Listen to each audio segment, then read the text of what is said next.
आज Doubtnut app download करें। Doubtnut पर अपने सभी गणित, रसायन विज्ञान, भौतिक विज्ञान और जीव विज्ञान के डाउट्स का करो सफाया। बस प्रश्न की फोटो खींचो, एक ही प्रश्न को क्रॉप करो और तुरंत वीडियो सोल्यूशन पाओ। अभी डाउनलोड करें।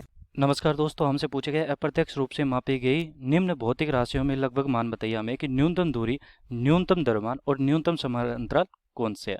तो देखो, न्यूनतम दूरी के लिए जो हम मापते हैं न्यूनतम दूरी, उसके लिए हम क्या लेते हैं, सबसे जो अप्रत्यक्ष मान है, मतलब कि वो है हमारी 10 की घात माइनस का 15 की कोटि का, जो कि होता है हमारी नाभिक की त्रिज्या, कहते हैं जिसे हम नाभिक की त्रिज्या।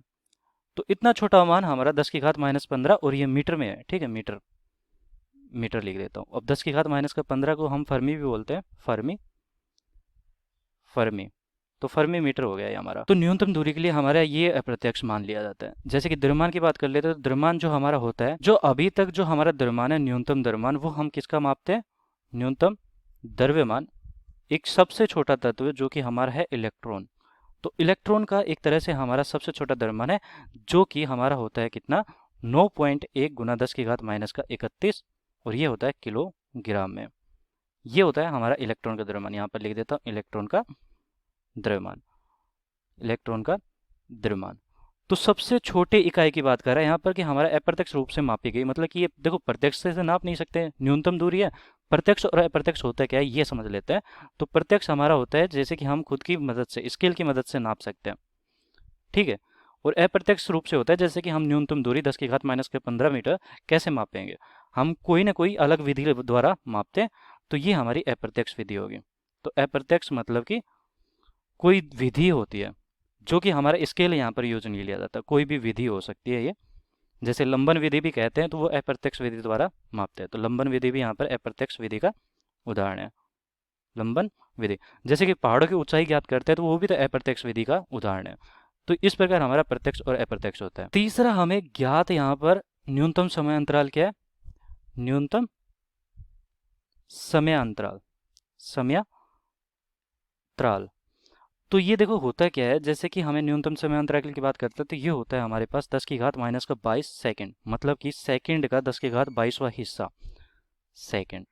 इतना छोटा सा मान हमारा क्या होता है, न्यूनतम समय अंतराल लिया जाता है। मतलब कि इतना हमें ज्ञात समय अंतराल, जैसे कि न्यूनतम द्रव्यमान हमें ज्ञात कौन सा है, 9.1 10 की घात माइनस का 31 किलोग्राम। वैसे ही यहाँ पर सेकंड में हमारा 10 की घात माइनस का 12। जैसे कि हमारे पास होता क्या है कि एक नाभिक मान लिया, ये हमारा नाभिक है।